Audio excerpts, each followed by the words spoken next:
누가복음 11장 37절로 44절까지의 말씀입니다. 우리 한 절씩 교독하고 마지막 절은 함께 읽도록 하겠습니다. 제가 37절을 먼저 읽겠습니다. 예수께서 말씀하실 때에 한 바리새인이 자기와 함께 점심 잡수시기를 청함으로 들어가 앉으셨더니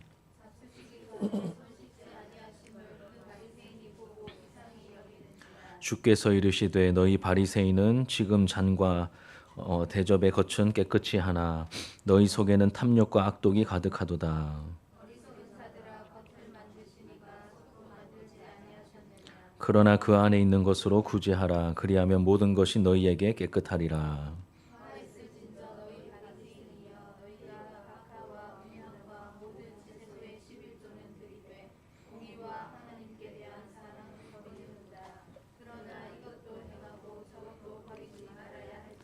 화 있을진저 너희 바리새인이여 너희가 회당의 높은 자리와 시장에서 문안 받는 것을 기뻐하는도다.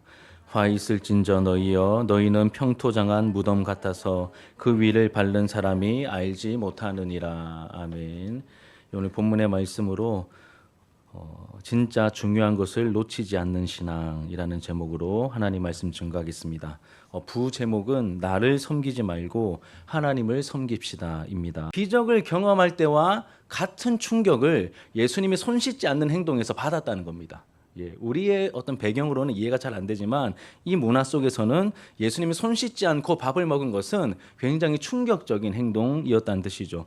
여기서 여러분 우리가 무엇을 알 수 있습니까? 예수님께서 실수로 손을 씻지 않으신 게 아니라는 사실입니다. 실수로 기적을 행하신 일이 없듯이 실수로 손을 씻지 않으신 게 아니라 이런 충격을 주기 위해서 일부러 손 씻지 않으신 의도된 행동이었다는 것이죠. 여러분 원래 손을 씻는 행동은 율법에서 정하고 있는 요구하고 있는 사항이 아닙니다. 이 손을 씻는 규례는 구약 율법에 나와 있는 규범이 아니라 후대에 생겨난 인위적인 사람이 만든 그러한 규범입니다. 이 죄 많은 세상과 접촉함으로 생기는 어떤 부정함과 그 불결함을 씻어내기 위한 그러한 행동이었죠. 그러니까 하나님 앞에서 자기 자신을 좀 더 잘 살피기 위한 몸부림에서 시작된 행동으로 보입니다. 그런데 이 유대인들은 무슨 대단한 계명이라도 지키는 것처럼 이 손을 씻을 때마다 뭔가 우월감을 가지고 매우 엄격하게 이 조항을 지켰습니다. 그리고 안 하는 사람, 손 안 씻는 사람들을 어떻게 합니까? 이상하게 보고 이제 정죄하였죠. 이런 걸 여러분 뭐라고 하면 좋을까요? 하나님께서 율법에 시키지 않았습니다. 근데 처음에는 좋은 의도로 하다가 나중에 변질되어서 그거 안 하는 사람 자꾸 정죄하고 자꾸 판단하는 이런 모습들 뭐라고 표현하면 좋을까요? 뭐 표현하기 나름이겠지만 저는 좀 오버하고 있네 이제 이런 마음이 좀 들었습니다. 지금 오버하고 있는 거죠. 첫 시작의 동기가 변질된 것입니다. 제가 이렇게 가상의 예를 좀 들어볼게요. 우리 2주 전에 특세를 했습니다. 특별 새벽기도회를 했죠. 놀랍게도 여러분 우리 청청부 아이 중에 우리 서준이가 중3인데 서준이가 특세에 올출을 했습니다. 한 번도 안 빠지고 다 나왔습니다. 그런데 교회에 와서 이제 다른 사람들에게 내가 올출했다 스스로 생각해도 좀 뿌듯하다 이렇게 자랑할 수 있죠. 아직 어리니까 스스로도 뭔가 성취감이 있을 것입니다. 막 자랑할 수도 있는데 그런데 이걸 넘어서 특세 안 온 사람들을 막 정죄하는 거예요. 왜 설민이 형은 대표인데 왜 안 왔어요? 왜 선정이 누나는 나이가 우리 안에서 제일 이렇게 선배인데 왜 안 왔어? 이렇게 막 정죄한다면 여러분 뭡니까? 오버죠. 오버입니다. 만약에 여러분 또 우리 예원이가 우리 또 예쁜 예원이가 오늘도 왔는데 예원이가 사도행전 필사를 어른들 다 포함해서 1바로 제출했습니다. 1등으로 1바로 제출했죠. 그런데 만약에 나름 받은 은혜가 있을 텐데 이렇게 내가 해보니까 좋더라. 야 너도 좀 해라. 좀 해보십시오. 이게 아니라 그렇게 하다가 나중에 왜 안 하세요? 왜 안 하십니까? 막 이렇게 판단하고 다니면 여러분 어떻게 될까요? 오버죠. 오버입니다. 이런 경우는 모두 다 안 하니만 못한 행동이 된다는 겁니다. 제가 가상의 예를 든 겁니다. 가상의 예를. 그럼 손을 씻지 않는 예수님의 의도된 행동에 의도된 이러한 행동에 이어서 이제 뭐가 이어지냐면 예수님의 강력한 책망이 이제 이어져 나옵니다. 6번의 화 있을진저라고 하는 강력한 표현이 앞에서 3번, 뒤에서 3번 나옵니다. 앞에 3번은 바리새인들을 향해, 뒤에 3번은 율법사들로 표현된 이 종교 지도자들을 향해서 이 화 있을진저라고 하는 표현을 통해서 주님의 저주가 쏟아지죠. 오늘은 이게 뭐 시간상 그리고 이게 분량상 바리새인을 향한 경고와 책망의 내용까지만 오늘 좀 살펴보도록 하겠습니다. 여러분, 이 바리새인과 율법사 혹은 서기관들로 대표되는 이 당시 종교 지도자들의 여러 특징이 있는데 오늘 본문에서 발견하게 되는 특징이 있습니다. 무엇이냐면 쓸데없는 일에 집착하며 에너지를 낭비한다는 것입니다. 쓸데없는 일에 집착하며 에너지를 낭비하죠. 사실 이 당시 종교 지도자들, 우리가 늘 이 구약 신약 성경 속에서는 예수님과의 관계 속에서 늘 부정적인 모습과 부정적인 이미지가 많은데 여러분, 꼭 그런 것만 있는 게 아닙니다. 이 종교 지도자들은 굉장히 똑똑한 사람들입니다. 많이 배운 사람들이고 율법으로 잘 훈련된 사람들이었습니다. 이들은 구약 성경과 전통에 대한 해박한 지식을 가지고 있었죠. 이렇게 소중한 자원이죠. 소중한 자원과 주어진 시간을 생산적이고 선한 일에 사용하면 좋을 텐데 주로 뭐 하는 데 사용합니까? 이 성경 지식 가지고 뭐 하죠? 다른 사람들을 정죄하고 죄인 만드는 일에 그들이 가진 그 어떤 자원들을 이렇게 소진하고 있었습니다. 예를 한번 들어볼게요. 예수님께서 공생에 사역하실 때 이들이 보여왔던 모습을 조금만 생각해 보면 이 사람들 진짜 쓸데없는 일에 목숨 걸었네. 쓸데없는 일에 너무 에너지를 많이 소진했네. 이것을 금방 깨닫게 됩니다. 예수님과 제자들이 이 밀밭 사이를 지나가시다가 제자들이 너무 배가 고팠습니다. 너무 허기졌나 봐요. 그래가지고 이게 좀 따다가 손으로 비벼가지고 후 불고 그걸 좀 먹었으면 손으로 비벼다가 허기를 달랜 그런 일이 있었습니다. 근데 이거를 누가 봤습니까? 종교 지도자들이 봤습니다. 아니, 이 사소한 행동을 봤다는 건 뭘 알 수 있죠? 계속 보고 있었다는 거예요. 이 실수 하나 안 하나 계속 보고 있었다는 겁니다. 그래서 그 행동을 하자 대반에 달려와가지고 당신의 제자들이 안식일에 해서는 안 될 행동들을 했다면서 막 이렇게 잡아먹을 듯이 그렇게 덤벼들었죠. 이때 예수님께서 뭐라고 하시냐면 다윗도 먹어서는 안 되는 그 진설병상에서 내온 떡을 다윗도 먹었다. 그럼 다윗도 죽어야 된다. 그 무슨 말이냐면 하나님께서 문제 삼지 않으신다. 그렇게 예수님께서 분명하게 말씀해 주셨습니다. 그 중요한 거 아니다 이 뜻입니다. 중요한 거 아닌 거에 목숨 걸지 마. 이렇게 알려주신 것이죠. 또 한 가지 살펴보면 예수님께서 안식일에 병자를 고치십니다. 일부러 안식일에 고치십니다. 왜냐하면 매의 눈으로 이 종교 지도자들이 계속해서 지켜보고 있었거든요. 하지만 예수님께서는 그들의 눈치를 보지 않으셨습니다. 그리고 그 한쪽 손 많은 사람을 이렇게 세워가지고 그 사람을 고쳐주시죠. 그리고 뭐라고 하십니까? 사람이 안식일을 위해서 있는 게 아니라 안식일이 사람을 위해서 있는 것이다 라고 말씀하십니다. 그리고 예수님이 안식일의 주인이라고 말씀하시죠. 여러분, 그렇게 예수님께서 일부러 그 사람을 고치신 것입니다. 그러니까 지금 이 배경 속에서는 일부러 손을 씻지 않으신 것처럼 그런 배경 속에서는 일부러 그런 행동을 손 마른 사람을 고쳐주시면서 안식일의 참된 의미와 안식일의 진정한 주인이 누구신지 알려주신 것이죠. 그럼에도 불구하고 강팍한 사람들은 그 메시지를 듣지 않았습니다. 이렇듯 하나님께서 문제 삼지 않으시는 행동을 사람들이 자기 기준과 어긋난 열심으로 문제 삼는 경우가 오늘날에도 있을까요, 없을까요? 예, 있겠죠. 그렇죠. 오늘날에도 마찬가지입니다. 찬양팀이 왜 공예배 시간에 단복을 안 입습니까? 이런 말 들어봤거든요, 제가. 왜 단복을 안 입습니까? 왜 공예배 시간에 찬송가가 아닌 복음송을 부릅니까? 이런 사소한 예들, 이렇게 아무것도 아닌 걸로 막 사소한 일에 막 따지는 일들, 이런 일에 에너지를 소비하는 일들이 지금도 여러 교회에서 곳곳에서 벌어지고 있습니다. 여러분, 예수님께서 자기 열심과 자기 의로 가득 차 있던 이 바리새인들의 어리석음을 책망하시는데 그 내용이 오늘 본문의 말씀이죠. 우리 39절부터 44절까지 말씀의 내용입니다. 여기서 여러 가지 내용을 이야기하시는 것 같지만 사실 핵심은 한 가지로 요약이 됩니다. 무엇이냐면 바리새인은 겉과 속이 다르다는 점을 강조하시죠. 겉과 속이 다르다는 점을 강조하십니다. 이 겉은 번지르르하지만 속에는 더럽고 악한 것이 가득하다고 말씀하십니다. 그러면서 정작 중요한 것은 놓치고 있고 자신들도 모르는 사이에 이 부정적인 영향력을 발산하고 있다. 너희들이 이 평토장한 무덤처럼, 편하지 않는 무덤처럼 그 죽음의 기운을 계속해서 영향을 발하고 있다라고 그렇게 경고하십니다. 크게 두 부분으로 나누어서 여러분 39절부터 41절까지 그리고 세 번의 화 있을 진저 이렇게 크게 두 부분으로 나누어서 본문의 말씀을 조금 더 구체적으로 살펴볼게요. 우리 39절과 40절을 먼저 함께 읽겠습니다. 같이 읽겠습니다. 시작. 주께서 이르시되 너희 바리새인은 지금 잔과 대접의 겉은 깨끗이 하나 너희 속에는 탐욕과 악독이 가득하도다. 어리석은 자들아 겉을 만드시니가 속도 만들지 아니하셨느냐. 아멘. 종교 지도자들의 문제는 무엇이냐면 쉽게 얘기해서 하나님보다 누구를 더 의식했습니까? 하나님 눈에 안 보이니까 하나님보다 보이는 사람의 눈을 더 의식했다는 데 있습니다.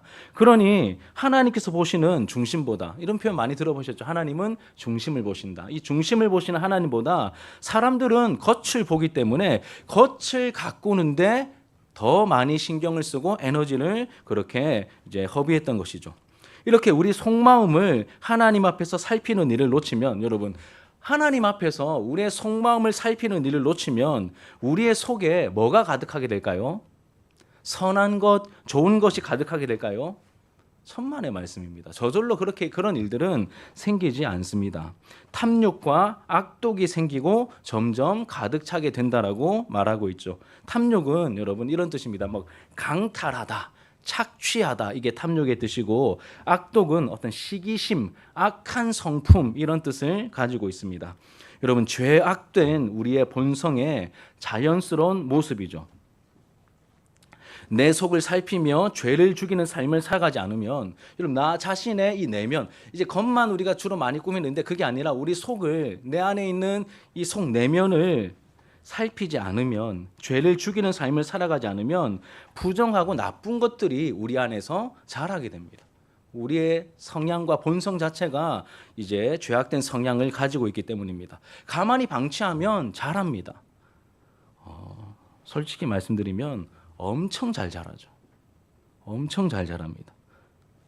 누군가 나보다 잘 나가는 것처럼 보이면 시기하기 시작하고, 나보다 못한 사람과는 비교하면서 쉽게 교만해집니다.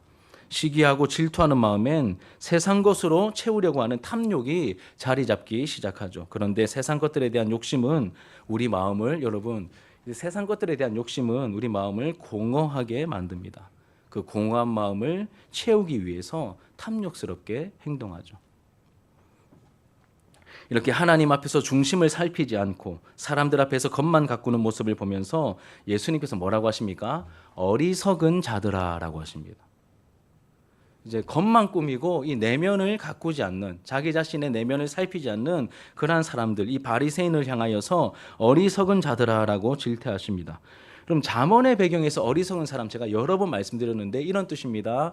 이제 세상의 헛된 것들에 대해서 마음이 아무데나 열려 있는 상태가 잠언이 말하는 어리석은 사람의 모습입니다. 그게 유혹이 되었든 뭐 세상 욕심이 되었든 이 열려 있으면 안 되는 곳에 우리의 마음이 열려 있는 그 상태. 그러니 아무데나 열려 있으니까 아무 것에나 충동을 받고 충동되어서 오만 것이 다 들어와서 우리 내면에서 왕노릇하는 거예요. 때로는 돈이, 때로는 욕심이, 때로는 어떤 중독의 요소들이, 오만 것들이 우리 안에서 주인 노릇하게 되는 그런 경우가 어리석은 사람의 모습입니다. 그리고 오늘 본문 말씀 속에서는 비슷하지만 이런 뜻을 가집니다. 옳은 것과 그른 것, 또는 중요한 것과 그렇지 않은 것에 대한 어떤 감각이나 분별력이 없음을 뜻합니다. 옳은 것과 그른 것, 그리고 중요한 것과 그렇지 않은 것에 대한 감각이나 분별력이 없는 상태를 말합니다. 오늘 말씀의 내용 속에서는 하나님께서는 중심을 보시고 사람들은 겉을 봅니다. 그럼 우리가 무엇에 더 많이 애를 써야 될까요? 중심이겠죠. 그런데 뭐가 더 중요한지를 분별하지 못합니다. 이러한 상태가 어떤 모습이라고요? 어리석은 모습이다. 그래서 어리석은 자들아라고 주님께서 책망하십니다. 그런데 책망만 하신 것이 아니라 어떻게 해야 하는지도 대책을 알려주시죠. 우리 41절 말씀 같이 읽겠습니다. 41절입니다. 시작. 그러나 그 안에 있는 것으로 구제하라. 그리하면 모든 것이 너희에게 깨끗하리라. 아멘. 그러나 그 안에 있는 것으로 구제하라. 그리하면 모든 것이 너희에게 깨끗하리라. 그 안에 있는 것으로 구제하라고 합니다. 구제하라고 말씀하시죠. 구제가 무엇이죠? 어려운 사람을 돕는 게 구제입니다. 그렇다면 그 안에 있는 것은 무엇일까요? 그 안에 있는 것. 아까 우리 속에 뭐가 있다고 했습니까? 악독과 탐욕이 있다고 했죠. 그러니까 악독과 탐욕으로 어려운 사람들을 도와라, 구제하라. 이렇게 액면상으로는 그렇게 되는데 그럼 이상하지 않습니까? 그래서 의미를 한 번 더 생각하면서 해석을 해야 합니다. 여러분, 탐욕과 악독이 자연스럽게 열매 맺는 게 있습니다. 아까 탐욕의 뜻이 뭐라고 했습니까? 뭐 강탈하다, 뭐 갈취하다 이런 뜻을 가지고 있죠. 그리고 악독은 이 악한 어떤 마음을, 이 악한 성품, 시기심을 말하는 것입니다. 그러면 이 탐욕과 악독이 가득한 캐릭터, 혹시 생각나는 캐릭터가 있으십니까? 탐욕과 악독이 가득한 뭐 영화든 드라마든 그런 캐릭터들이 많이 나오죠. 이런 사람들의 특징 뭐가 있을까요? 악독과 탐욕이 가득한 사람 중에 이런 가난한 사람 보신 적 있으십니까? 한 명도 안 떠오르죠. 그러면 여러분, 악독과 탐욕이 가득한 사람은 다 대부분 뭘까요? 돈이 많은 사람들입니다. 불의한 재물을 많이 축적해 놓은 그러한 사람들이라는 것이죠. 그러니 이 말씀은 너희가 바르지 못한 마음을 가지고 살면서 자연스럽게 축적하게 된 그 재물을 가지고 어려운 이웃을 도와주라라고 하는 뜻이 되는 것이죠. 그리고 그 결과는 이렇게 나타납니다. 우리 41절 다시 한번 읽겠습니다. 41절. 시작. 그러나 그 안에 있는 것으로 구제하라. 그리하면 모든 것이 너희에게 깨끗하리라. 그리하면 어떻게 됩니까? 모든 것이 너희에게 깨끗하리라. 깨끗해질 거야. 이렇게 말씀하십니다. 여러분, 우리의 마음에 탐욕과 악독이, 그리고 그 열매인 부정한 재물이, 어떤 부정한 소유들이 가득하면 우리 안에 뭐가 생길까요? 죄의식이 생기겠죠. 죄책감이 생기고 죄의식이 생깁니다. 그리고 하나님과의 관계가 껄끄럽게 될 것입니다. 거리감이 느껴지겠죠. 하나님 아버지신데 거리감이 생기게 될 것입니다. 그런데 예수님의 가르침처럼 탐욕과 악독으로 인해 축적된 그 불의한 재물을 어떻게 하면요? 어려운 이웃을 돕는데, 구제하는데 흘려보내고 사용하면 어떤 일들이 벌어질까요? 너희가 깨끗하리라 라고 말씀하십니다. 이 말은 우리의 마음에 다시 평화가 찾아오고 양심의 자유함을 누리게 되며 하나님과의 관계에서 자신감을 얻게 된다는 뜻입니다. 그러니 여러분, 자신을 살피되 겉을 꾸밀 것이 아니라 속을 살펴야 합니다. 우리의 속을 살펴야 합니다. 그리고 하나님과의 관계를 껄끄럽게 만드는 요소가 있다면 말씀을 따라 여러분 구제하여야 합니다. 요즘 우리가 도울 대상들이 많습니다, 여러분. 이게 산불 피해를 입은 지역들, 우리 교회도 할 수 있는 만큼 또 이렇게 도와야 될 것이고, 또 미얀마 지진이 일어난 그것도 우리가 살펴야 될 것이고, 또 우리 복된 교회에 위해서 또 계속 기도하고 있지 않습니까? 복된 교회, 뭐 우리가 많이는 돕지 못한다 할지라도 우리도 한 주 헌금해서 또 그런 연약한 교회들도 도와야 되고, 우리가 가진 것이 뭐 불의한 재물은 아니지만 하나님께서 우리에게 주신 것을 자꾸 축적시키려고만 하는 그러한 모습은 분명히 안 좋은 방향으로 나타나게 될 것이거든요. 우리에게 주신 이 물질들을 지혜롭게 잘 사용할 때 우리가 하나님과의 관계에서 이제 자신감을 얻고 누리게 되겠죠. 그리고 스스로 하지 못할 때, 여러분, 이 돈이 신이잖아요, 그렇죠? 이 스스로 하지 못할 때 성령님께 도와달라고 간구해야 합니다. 내려놓고 그것을 흘려보낼 수 있도록, 합당하게 하나님 앞에 반응할 수 있도록 도움을 구할 때 우리를 도와주실 것입니다. 이게 첫 번째 부분의 내용입니다. 두 번째는 여러분, 이 42절부터 44절까지의 말씀을 보면 화 있을진저라고 하시면서 바리새인들에게 세 번의 화 있을진저, 화를 선언하시는데 이들이 놓치고 있는 것이 무엇인지 예수님께서 알려주십니다. 우리 42절 같이 한번 읽을게요. 42절 시작. 화 있을진저 너희 바리새인들이여 너희가 박하와 운향과 모든 채소의 11조는 들이되 공의와 하나님께 대한 사랑은 버리는도다. 그러나 이것도 행하고 저것도 버리지 말아야 할지니라. 아멘. 여기 세 가지 이렇게 품목이 나옵니다. 박하, 운향, 모든 채소. 예, 이건 사실 뭐 이렇게 하나하나 뭐 다 설명드릴 수는 있는데 너무 그럼 이제 번거로워지기 때문에 이러한 내용들이 있습니다. 박하는 뭐 민트고 운향은 이렇게 좀 독소가 들어가 있는 허브인데 요즘은 이렇게 식재료로는 잘 사용 안 한다고 합니다. 또 모든 채소 율법이 정한 11조 목록에 여러분 얘네들이 있을까요, 없을까요? 율법이 정한 11조 목록에 얘네들이 있겠습니까, 없겠습니까? 저를 한번 보시죠. 있다. 없다. 예. 어떻게 이렇게 잘 아십니까? 예. 없습니다. 얘네들은 없는 목록이라고 합니다. 미묘한 차이가 있긴 있는데 이제 다른 공간복음에 나오는 내용들은 뭐 있는 것도 있고 그렇게 있지만 얘네들은 뭐 운향, 뭐 모든 채소 이런 애들은 없다고 합니다. 그럼에도 불구하고 유대인들은 이런 것들까지도 철저하게 11조를 드렸다고 합니다. 문제는 안 해도 되는 거를 신경 써서 하다가 중요한 것을 놓쳤다는 거예요. 안 해도 되는데 안 해도 되는 거를 막 이렇게 쓸데없이 막 하다가 중요한 것을 놓쳤다는 것입니다. 이런 것까지 11조 하면 좀 있어 보이지 않겠습니까? 아, 저분 막 영성이 대단해 보인다. 야, 저런 것도 11조 하시고, 야, 저런 부분에서도 막 사람들이 우러러 봤겠죠, 그렇죠? 그런 거 신경 쓰다가 중요한 것을 놓쳤다는 것이죠. 무엇을 놓칩니까? 공의와 하나님에 대한 사랑을 놓쳤다라고 말합니다. 사실 성경의 표현은 놓쳤다가 아니면 더 강하죠. 버렸다라고 말합니다. 버렸다. 여기서 공의는 사회적 정의를 말합니다. 가난하고 약한 사람들, 불의에 억눌린 사람들을 돕는 행동을 말하죠. 그리고 하나님께 대한 사랑은 하나님께서 백성된 우리에게 요구하시는 그 사랑을 말합니다. 우리 십계명 서원할 때, 서론 다룰 때 이번 주 오예배 때 나누었던 내용입니다. 하나님께서 백성된 우리에게 요구하시는 사랑. 여러분, 이 어긋난 열심은 그러니까 뭐 박하 뭐 이런 거 여러분 11조 안 해도 되는데 이 어긋난 열심은 진짜 중요한 것.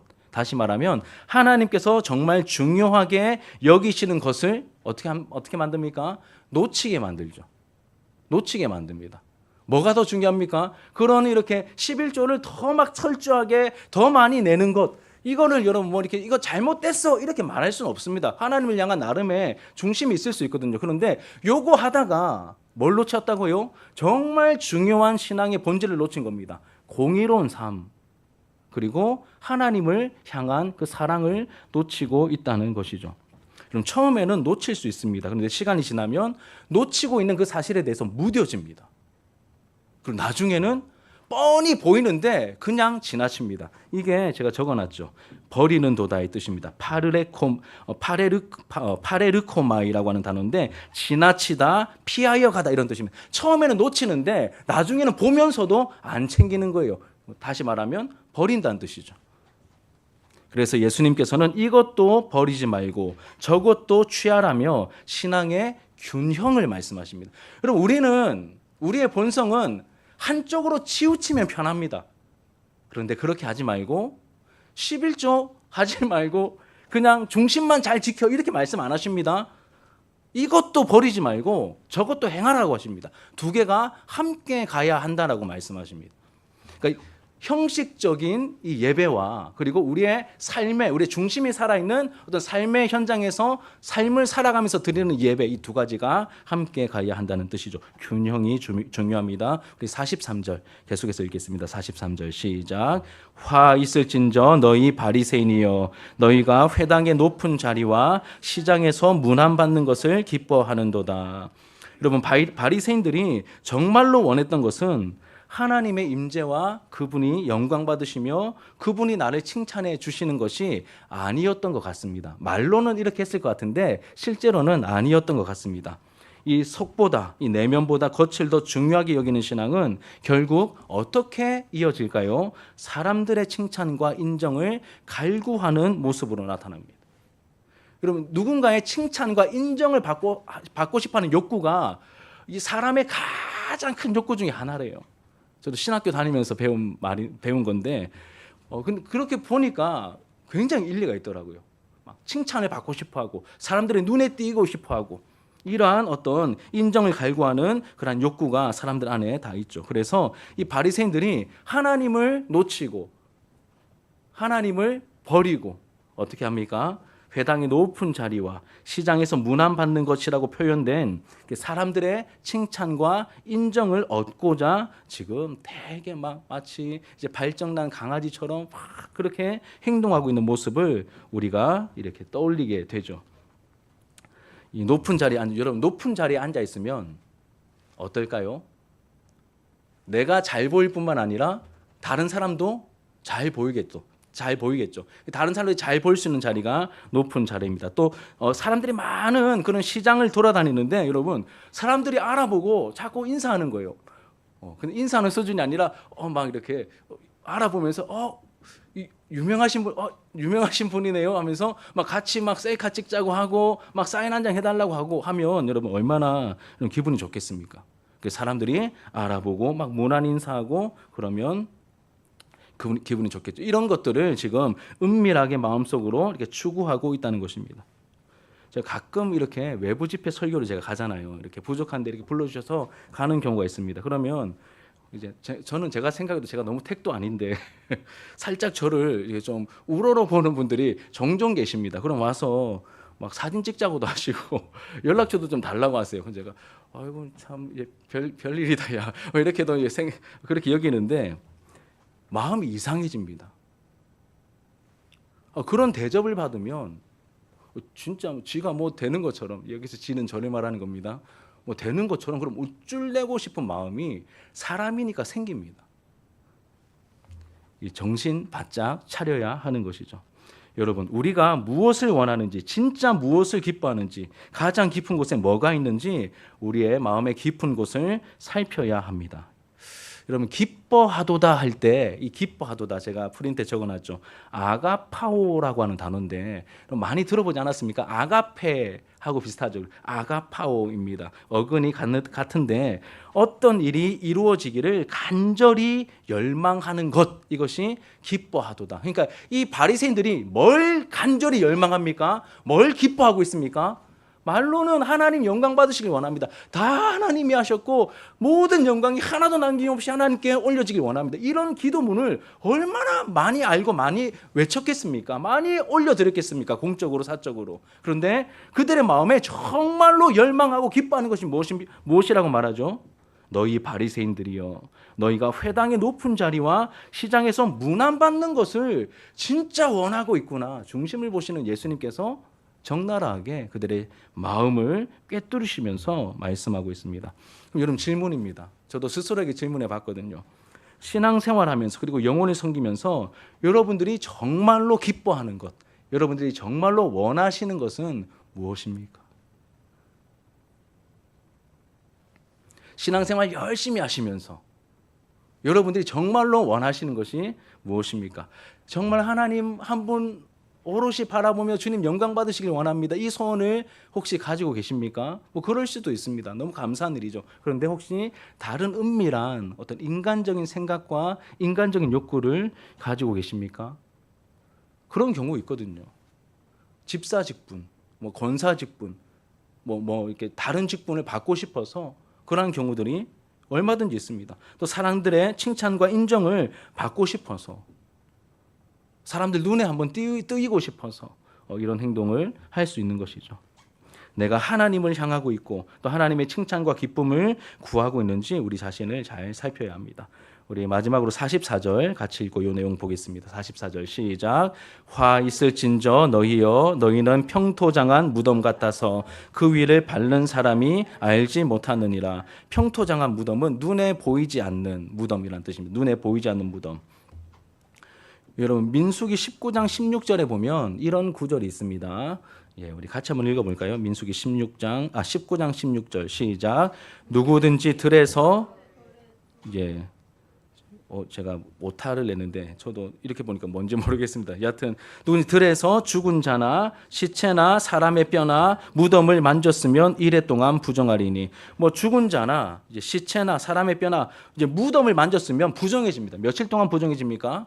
7일 동안 1회 동안 부정해집니다. 무슨 말이냐면 이렇게 보이지 않게 은밀하게 행동한다 해도 그럼 평토장한 무덤에 표가 안 나잖아요.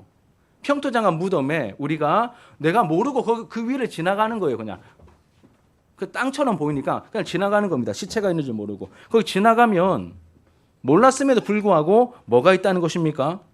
내 주변과 공동체에 죽음과 부정의 영향이 나타난다는 겁니다. 겉으로 볼 때는 표가 안 나는데 예수님께서 평토장한 무덤 같아서 그 위를 밟는 사람이 알지 못하느니라. 알지 못하지만 뭐가 나타날까요? 그 어떤 부정함이나 그로 말미암은 영향들이 나타나고 있고 나타날 거다라고 이야기하고 계시는 것이죠. 여러분, 그러니 우리 지도자의 위치에 있는 교역자나 우리 중직자들이 겉으로는 번지르르한 말을 우리가 할 수 있지만 속으로 만약에 악독과 탐욕이 가득하고 사람들의 칭찬에 목말라하며 외식하기 시작할 때 여러분 표 안 날 겁니다. 평토장한 무덤 같아서 표 아무것도 안 날 겁니다. 저도 모르고 여러분도 모르고 때로는 자기 스스로도 잘하고 있는지 착각하고 그렇게 지낼 수 있습니다. 만약에 그렇게 지내는 가운데 계속 잘 되는 걸까요?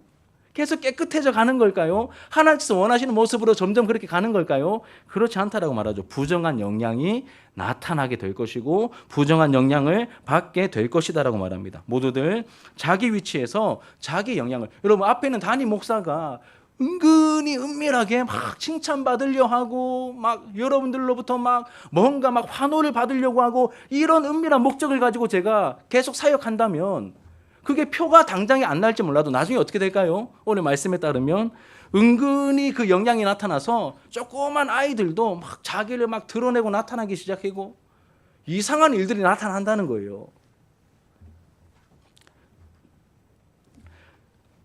만약에 앞에 선 사람이 그런 이렇게 뭐 나쁜 마음을 가지고 이제 그런 식으로 막 자기 영광을 위해서 행동하기 시작하면 여러분 눈에 잘 띄는 자리는 사람들 많을 겁니다. 그 교회 성도들이 많이 있을 거예요. 예를 들면 뭐 찬양대나 막 잘 뜨이고 눈에 잘 보이고 막 이런 자리에는 사람들이 많겠지만 막 정말 굳은 일을 해야 되는 그런 섬김의 자리에는 사람들이 안 가겠죠. 잘 안 갈 겁니다. 그렇지 않겠습니까? 근데 만약에 반대로 그 교회의 이 어른들과 지도자들이 막 눈에 안 띄는 것 같고 아이고 뭐 목사님 뭐 하나 뭐 사역은 제대로 하시나 싶은데 막 안 보이는 곳에서 막 하나님 두려워하는 마음으로 기도하고 성도들을 위해서 더 숨어서 기도하고 안 보이는 곳에서 섬겨 그러면 어떤 영향이 나타날까요? 사람들이 모를 겁니다. 그래도 그로 말미암은 영향이 그 공동체 안에 나타나게 되겠죠. 그러니 여러분 우리 신앙의 경력자들이나 리더들은 이 주님의 말씀 앞에서 엄한 경고 앞에서 자기 자신을 두렵고 떨리는 마음으로 살펴야 합니다. 이제 말씀을 정리하며 마치겠습니다. 여러분 성경을 읽다가 특히 공간복음서 이렇게 읽다가 바리새인을 많이 만나잖아요. 바리새인, 서기관, 율법사들 자주 만납니다. 그때마다 그럼 어떤 마음을 가지고 읽으십니까? 저는 사실 솔직히 적어도 나는 바리새인은 아니다라는 마음을 가지고 읽을 때가 많은 것 같습니다. 아이고, 야, 참 너무 안심하다 바리새인들. 정말 서기관들 정말 별로다 막 이런 마음을 가지고 읽을 때가 많았었습니다. 그런데 우리 모두 바리새인들과 같은 율법주의적인 본성을 저도 가지고 있고 여러분들도 가지고 있습니다. 그래서 하나님께서 중요하게 여기시는 본질을 놓치고 눈에 보이는 겉모양을 추구하고 치장하는 형식주의에 이 외식함에 우리가 잘 빠지는 경향이 있습니다. 이 거칠애에 치중하는 잘못된 모습을 보이는 경우가 많다는 것이죠. 이러한 잘못된 신앙을 버리고 하나님 앞에서 내면을 살피며 가꾸는 신앙을 가져야 한다고 우리에게 말씀하십니다. 이를 위해서 여러분 자기 자신을 잘 살피셔야 합니다. 여러분 딴 사람 생각하지 마시고 오늘 나중에 기도하실 때 자기 자신을 잘 살피시길 바랍니다. 그리고 특히 사람들의 눈에 띄고 싶고 칭찬과 인정받고 싶은 그러한 강렬한 욕구. 이번 오전 예배 때 우리 이번 주 오전 예배 때 나눈 내용이죠. 우리 자아가 날마다 십자가에서 처리가 되어야 합니다. 십자가에서 내가 이미 죽었고 내 자랑은 오직 그리스도의 십자가임을 알고 고백하며 그 길을 묵묵히 걸어가는 것이 가장 확실한 방법이죠. 여러분, 겉이 자꾸 보이고 겉을 신경 쓰고 싶은 것은 병들었다는 증거입니다. 이 중세 교회가 속이 다 골마가지고 거의 교회답지 못한 모습, 다 썩어 문드러지고 생명도 없고 능력도 없을 때 이들이 뭐 했습니까? 사제들의 이 예복을 화려하게 만들기 시작하고 예배당 건물을 유럽에 보십시오. 막 어마어마하게 짓기 시작하고 다 무슨 현상이죠? 내면이 건강하지 못하고 본질을 잃어버리고 생명과 능력을 잃어버렸을 때 나타났던 현상들이 이 겉에 치중하는 모습이었습니다. 이게 여러분 그냥 바리새인들만의 모습이거나 아니면 그 중세 교회 시대의 모습만이 아니라 우리도 여러분 한국 교회가 필요 이상으로 건물이 필요 없다는 게 아닙니다. 필요 이상으로 막 화려해지면 병들었다는 뜻입니다, 여러분. 아니 기독교 역사가 증명하는데 아니라고 아무리 우겨봤자 안 통해요. 안 통합니다. 여러분 어떠십니까? 우리는 바르게 가고 있습니까? 오늘 말씀 앞에서 우리를 살펴야 합니다. 우리의 내면이, 우리의 영혼이 깨끗하게 정결하게 깨어 있는지 하나님 앞에서 우리 자신을 살피며 외식이 아니라 사람을 의식하는 외식이 아니라 참으로 하나님을 의식하며 그분의 기쁨이 되길 열망하는 그런 신앙의 진정한 고수들, 제가 이 프린트에는 찐 고수라고 말했는데 그렇게 깨어있는 신앙의 찐 고수들이 되기를 예수님의 이름으로 축복합니다. 우리 말씀을 기억하시면서 기도하는 마음으로 함께 찬양하도록 하겠습니다.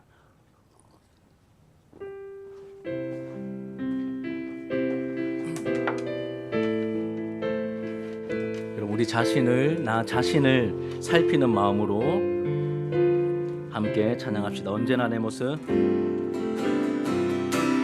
언제나 내 모습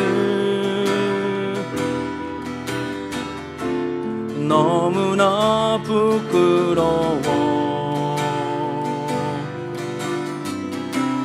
무릎으로 주님께 기도로 가오니 기도로 가오니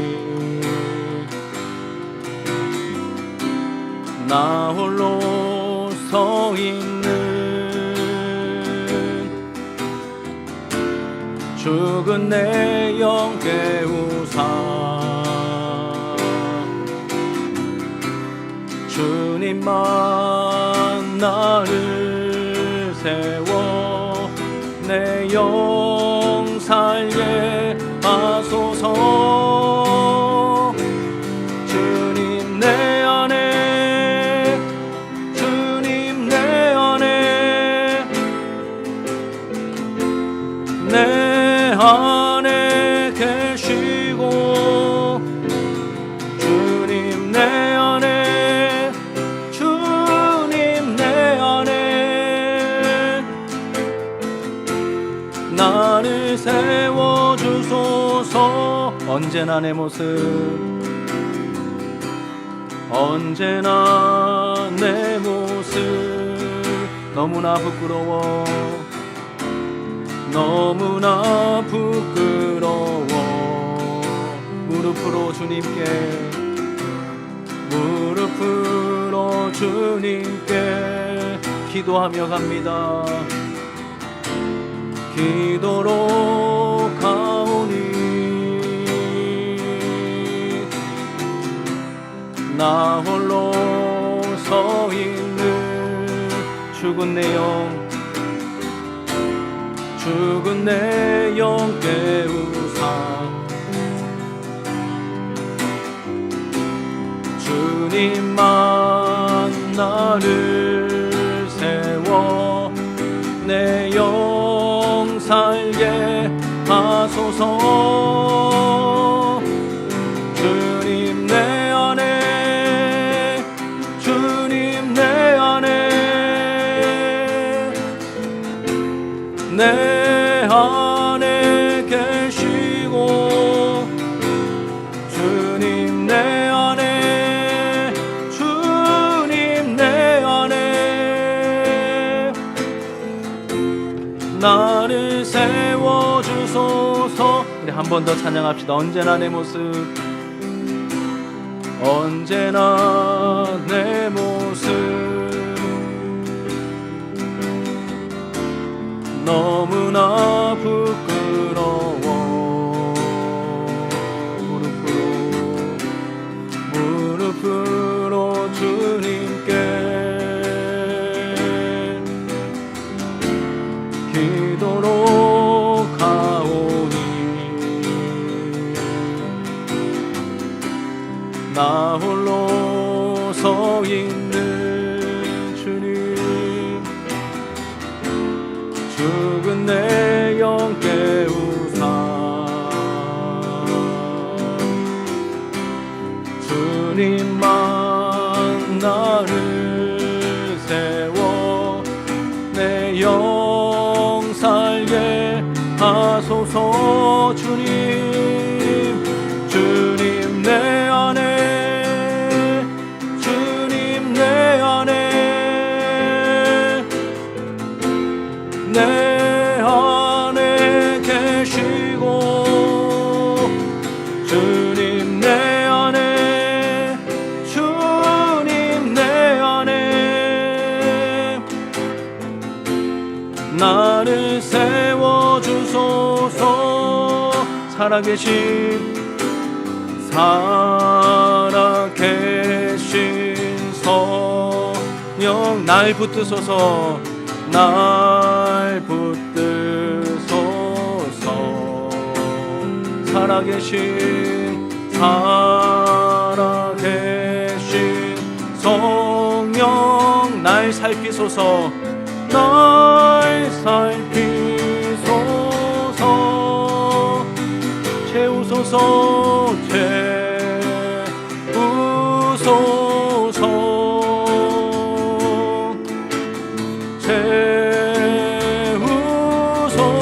채우소서.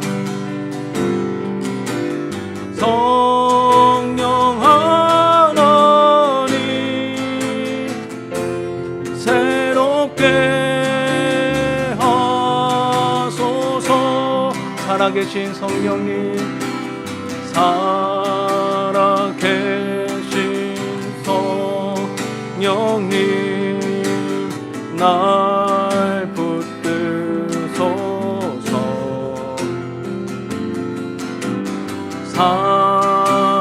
살아계신 성령 날 살피소서. 날 살피소서.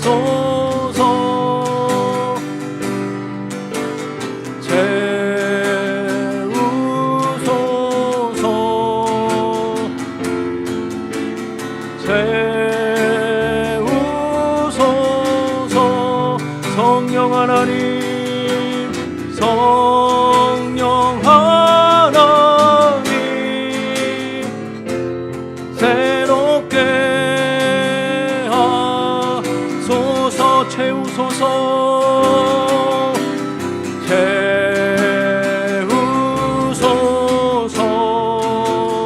채우소서.